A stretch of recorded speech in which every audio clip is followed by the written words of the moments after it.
Good evening, guys, and welcome to this week's live Q&A.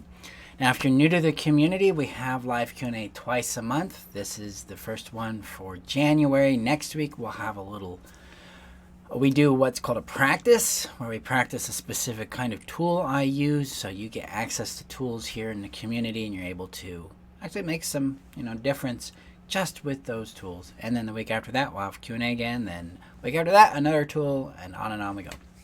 So today we have 3 questions that came into the community. I'm going to tackle them here. So first question comes from a post in the community. There we go. And she's having a conflict with an individual, and she says, he asked me over and over and over, and how it doesn't make sense that I should just go spend the night tonight because I'm going to be there late tomorrow. And I tell him that I'll be there tomorrow, and I'm not going to argue because this is my plan all along. And then he punishes her by saying, don't come to my art show. And the questions are, why is he doing this? Is this the type of way he's trying to punish me? Yes, this is immature behavior. Adults don't do this because they don't throw tantrums, because they respect people's autonomy. They respect their right to make choices that make sense for them. They're cooperative, and if they have a concern or a complaint about a situation, they're upfront with it. Some of the background context on this is that they already had the arrangement for that particular outcome anyway, or that particular situation, and he wanted to change it. And that badgering, the asking why over and over and over, that's badgering. This is meant or designed to wear you down so that you'll start doing what they ask. Be very, very mindful of that. When people are badgering you, they're disrespecting your boundary, they're disrespecting your no, and they are not respecting you. Very important red flag there, because they're going to do it at that level. Imagine what they'll be doing in the future, right? They're going to use badgering to pressure you into doing things you don't want to do and wear you down more and more and more. Healthy people do not badger. Healthy people respect the no, because they realize that relationship is a privilege. They don't have a right to this person. They're not entitled to anything from them. They are experiencing consensual, privileged experience with that person. So badgering is a red flag. And then the second red flag in this is he tells me, don't come to my art show. Well, if we're going to put ultimatums on people, we're going to punish them because they're not doing what we want, we're acting in an unhealthy way. Well, this individual is acting in a childish, unhealthy way. I call that a 3-year-old tantrum. Also, another major red flag. These 2 things signal how conflict will go on and on and on with this person, because this is how they handle conflict. This is how they handle their feelings. They project it onto you. They try to make you responsible for their feelings. They're not really attuned or mature enough to acknowledge what you feel and respect that. Or at least have a conversation about a desire for a change rather than forcing you to comply or punish you if you don't. So when I say red flags, guys, I mean red flags. I mean stop. The relationship has no business going forward. This is a signal that you're going to have more drama and more problems with this individual. It's a signal that they're unhealthy, and all unhealthiness is an incompatibility. Because if you can't build trust, you can't build vulnerability, you can't have a thriving relationship. It's pretty much as simple as that. It is normal in relationships to have disagreements, sometimes arguments, but it is not a healthy signal if they're going to punish you or badger you into anything. Healthy people will care about how you feel. You care about how they feel, and you're going to work towards understanding and conflict so you can build a bridge and figure out how to meet each other's needs in a respectful way. And sometimes that just means you're not going to get what you want when you want it.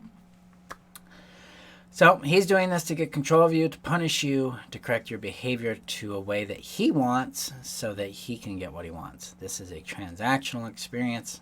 Beware there. All right. Question number 2.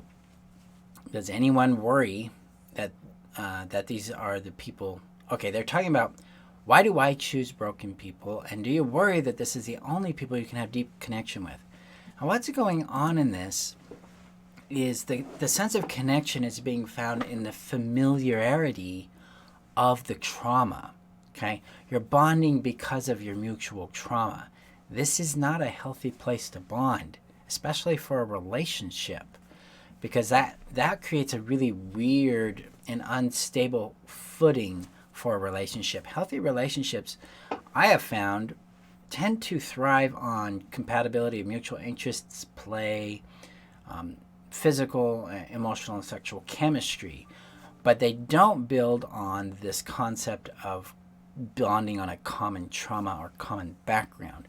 Yeah, you're going to feel heard, you're going to feel seen, you're going to feel validated, and that can activate all sorts of feelings of attraction, but that does not necessarily mean they're compatible for you.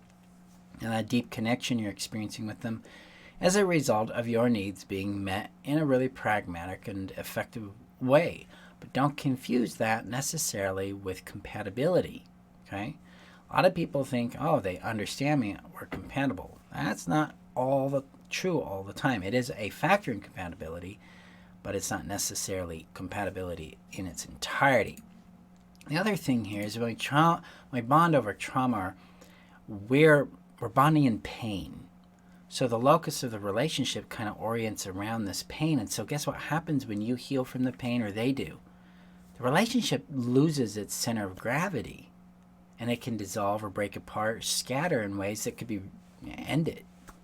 So it's healthier to build relationships based on mutual interest, chemistry, playfulness, the enjoyment of the person, rather than just the collective familiarity you're experiencing with them. Another thing that comes in with this is typically if people have active trauma, or they've been dealing with trauma in their relationship, and they bond with another person that has a similar trauma, depending on where you guys are at in your growth in your trauma, you can actually end up creating more problems for yourself unless you've actually made closure on the trauma and moved forward. So, but it's not unusual to feel a common bond or to a deep connection there, because you're being understood, you're being seen, you're being validated, you're having those essential needs fed that way. So very, very important that way. Hi, Charlie. But ultimately, when you heal your trauma, you also start healing your awareness. Your awareness can expand, your sense of identity, your preferences expand, and you actually end up choosing different people because you're not actually attracted to that anymore. You're more attracted to the playful, healthy, available person that shows up, and you can run with them at that pace, and that's a really good foundation to build a relationship from. All right, so question number 3, I'm a fixer by nature. I'm a nurse. A very hard time letting people, not my patients, be who they are in response to me. I want to morph just a bit to make it easier on them. Oh, you're going through the change. So what's going on is you're growing and you're changing and you're becoming more you. And so your family, your children, your parents, your siblings, your friends are all seeing this change happen, and it's uncomfortable because now you're not the same person you were. So again, the center of gravity is shifted for them and for you, and that leaves people with this big question like, who are you? How do we relate? How do we connect? What's going on?